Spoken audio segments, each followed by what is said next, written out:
So welcome ma'am. Thank you. पहले तो आपसे जानना चाहूँगा, किल बाहर आ चुकी है, लोग इतना प्यार करते हैं, अप्रिशिएशन मिल रहा है, कैसे फील कर रहे हो आप? बहुत अच्छा लग रहा है यार ऑनेस्टली, क्योंकि बहुत मेहनत की गई है इस मूवी में। सब अपनी मूवीज़ अपने प्रोजेक्ट्स में बहुत मेहनत करते हैं for sure, but with kill we are really trying to do something new. हमने हमने कोशिश करी है कुछ नया करके दिखाने की, और उसको जब फाइनली रिकग्निशन मिलती है, एक्नॉलेजमेंट होती है उसकी, और वर्ल्ड वाइड रिकग्निशन और प्यार मिलता है, तो बहुत अच्छा लगता है।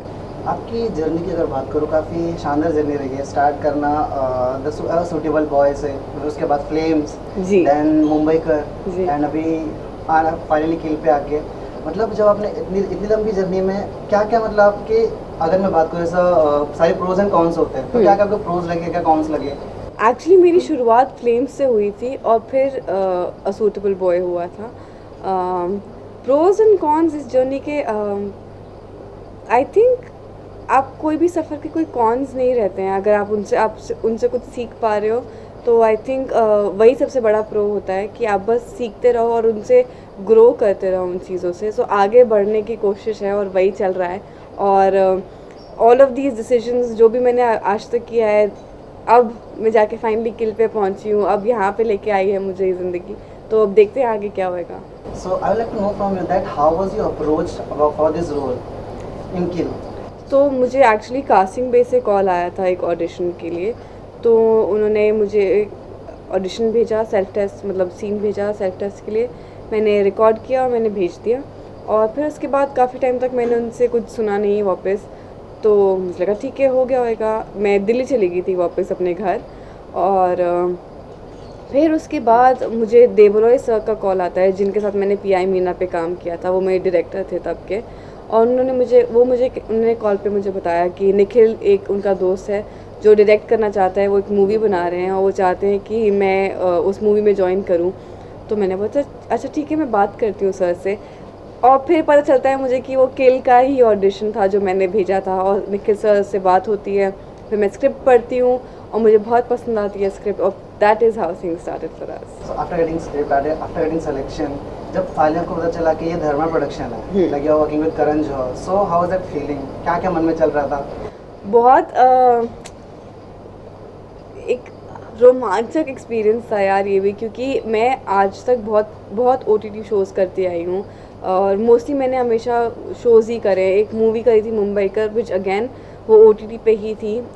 तो किल के साथ था कि अच्छा ठीक है, पहली बार ही आप अपने आप को बड़े पर्दे पर देख पाओगे। तो सिर्फ धर्मा या सिखिया प्रोडक्शन हाउस से नहीं था ये कुछ भी लेना देना, पर खुद की एक वो जो एक इच्छा होती है ना कि अपने आप को बड़े पर्दे पर देख पाना। एंड ऑब्वियसली सेइंग दैट कि धर्मा एसोसिएटेड था, सिखिया एसोसिएटेड था इससे, तो आपको पता था कि it's going to be something huge, it's going to be something big. तो एक खुशी थी, एक चाह थी, एक उत्सुकता थी कि अच्छा ठीक है, खुद से कुछ करके दिखाना है अब। ओके, सो जब ऐसा किल की जब हम बात करें, तो उसमें मतलब काफ़ी काफ़ी वॉलेंट फिल्म है। मतलब मैं ऐसे बोल सकता हूँ कि इंडिया की मोस्ट वॉलेंट फिल्म है वो।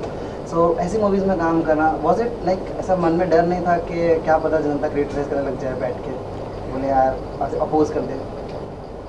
कभी ऐसा सोचा नहीं था, क्योंकि मैं भी एज एन ऑडियंस मेंबर मैं बहुत मूवीज़ देखती हूँ और मुझे एक्शन बहुत पसंद है। क्योंकि I have always seen this as another form, like another medium of the story telling.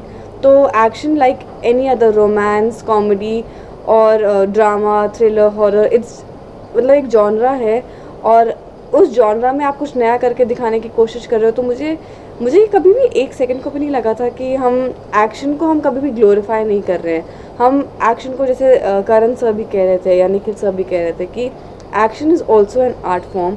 तो उसमें हम कुछ नया करने की कोशिश कर रहे हैं। तो क्रिटिसिज्म तो नहीं, उल्टा लोग देखेंगे, उसको पहचानेंगे कि एक नई कोशिश करी है, एक कुछ नए मुकाम पे लेके जा रहे हैं हम इंडिया को भी विद दिस मूवी किल, क्योंकि वर्ल्ड वाइड रिकग्निशन मिल रहा है। तो I just hope that people see it as that, कि कुछ भी ग्लोरीफाई करने की कोशिश नहीं करिए कि एक्शन या मारधाड़ ठीक है या जस्टिफाइड है, पर उसके साथ साथ क्या क्या और चीज़ें कर सकते हैं वो हमने एक ट्राई किया है, एक पहल करी है। ओके, सो क्या डिफरेंस आपको लगता है, मतलब from doing a web series जो ओटीटी पे रिलीज होती हैं, एंड जो मूवीज़ जो बड़े पर्दे पे रिलीज होती है, तो उनमें आपको क्या डिफरेंस लगता है दोनों चीज़ों में? जब मैं शूट कर रही थी एक्चुअली तब मुझे इतना डिफरेंस नहीं पता चला था, बट नाउ अब जब मैं देख रही हूँ तो मुझे रियलाइज़ हो रहा है कि ओके एवरीथिंग जो भी हम बड़े पर्दे पर देखते हैं उसके लिए थोड़ी सी और एक्स्ट्रा चीज़ें करनी पड़ती हैं, like you know to add that glamour, to add that charm on the bigger screen. I think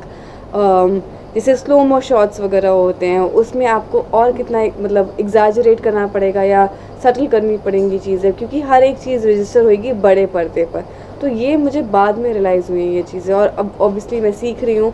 मैं जैसे जैसे करूँगी मैं सीखूँगी और फिर कुछ नया ट्राई करने की कोशिश करूँगी इन चीज़ों में।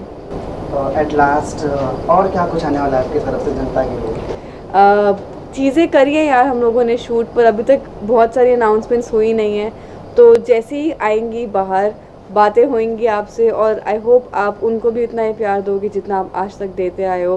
किल जाके देखिएगा प्लीज़ थिएटर्स में, बहुत बहुत प्यार से बनाई गई है, इवन तो बहुत एक्शन है, इंडियाज़ मोस्ट वायलेंट फिल्म जिससे कहा गया है, पर काफ़ी एंटरटेनिंग है, आप एक सेकंड को भी बोर नहीं होंगे।